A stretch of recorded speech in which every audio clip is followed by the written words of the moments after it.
Well, you know, this is not the first time that the government's bet on a loser, and presidential candidate Ron Paul says it probably will not be the last. Congressman, good to have you. This is just the type of thing, sir, that you warn about when the government starts picking and choosing the technologies of tomorrow, what it gleans to be the technologies of tomorrow. Rarely is it right, but we're here. What do we do now? Well, I think the thing that we have to do is stop all this as soon as possible. First, we have all the malinvestment that comes from the lower than market interest rates, which causes our cycle, the business cycle. But then you have all this affirmative action spending, the bureaucrats and the politicians directing capital.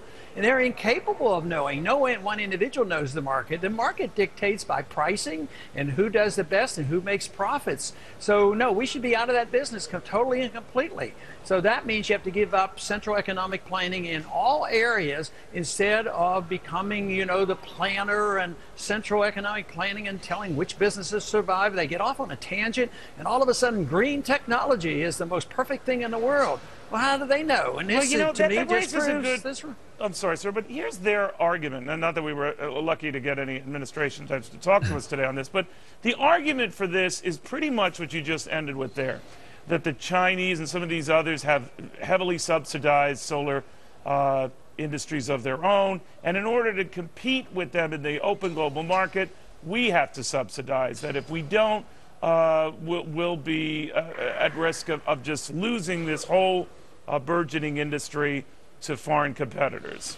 What do you say? Yeah, well, if you believe in free trade and the marketplace, let's say solar energy was really worthwhile and could outcompete everybody, right, and China wants to give them to us at 1/10 the cost, why should we deny that to the consumers? You know, we allow poor people to buy tennis shoes from China and they only pay $10 instead of $100, and we don't think that's a tragedy for the poor people. But I don't even believe that solar panels are competitive, and I think they're selling them in this country mainly because of this superficial emphasis on this need, and people feel like I'm doing my patriotic duty to buy all these panels, and they haven't had a fair shake with the market. We should, you know, have enough confidence in the market, allow the profit motive to decide whether this stuff is successful instead of the politicians. This is all special in politics. I think this incident is just proof positive of why the government should stay out of this kind of business totally and completely.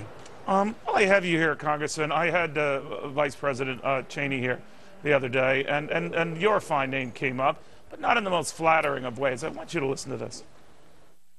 He even says we make a big deal over if and when Iran gets nuclear weapons, that's something for them to settle in that region.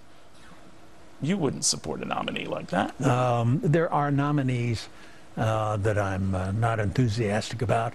They haven't gotten the nomination, not likely to get the nomination. So you're ruling Ron Paul out? I'm ruling out the opportunity here today to indicate who I support. He went on to say, Congressman, he doesn't think you have a chance, paraphrasing here, of becoming the nominee, so it's a moot point, and that your ideas, particularly with sort of pulling up our boots, soldiers' boots more to the point, from around the world, is risky. What do you say? Well, we'll have to prove him wrong. I mean, I'm quite confident about the foreign policy that I advocate, but we have to prove him wrong by winning some elections. But when he says he'll support all Republicans except some, like myself, which means that he wants to be the dictator and say, I will decide who is a true Republican or not. And I say, he doesn't have that authority. The people have this authority, and because we're gaining our support, I mean, he might just come up short on his desires. So we'll see what happens, and I'm very confident that we're going to continue to surprise a lot of people. You know, he physically blanched when I passed along your view on Iran, that even if it were to get a nuclear weapons, that's something over which we should not interfere, that leave it to Israel. It's none of our business. He was shocked at that view. What do you say? Well, you know, I don't want them to have a nuclear weapon. I don't want Pakistan to have them. I don't want India to have them, and I wish we had a lot less of them. I didn't like it when the Soviets had 30,000 and I was drafted into the Cold War, which looked like it was going to become a hot war in the 1960s. So no, I don't like them.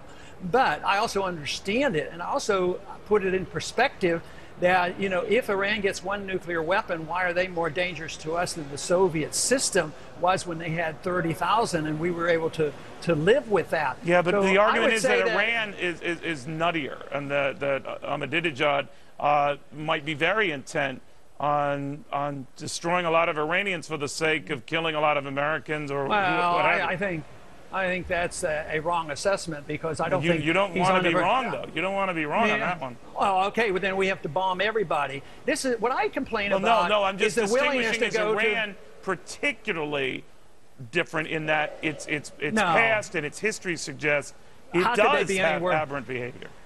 How could they have been any worse than Khrushchev telling us he would bury us, and he had the capacity to do it? So I would say what we ought to be more cautious about is this glib acceptance that we can go to war in another country, because if you want to stop them, you have to start a war with Iran. And that, to me, is careless, warmongering, very, very dangerous, much more dangerous than another country having a nuclear weapon that's not on the verge of committing suicide. And besides, they wouldn't dare with one weapon, and Israel has 300? I mean, we have to put this in a proper perspective and get back to our common sense. Congressman, I wanted to get your view on that. It was always good seeing you. Thank you, sir. Thank you. Ron Paul. Well, the president talked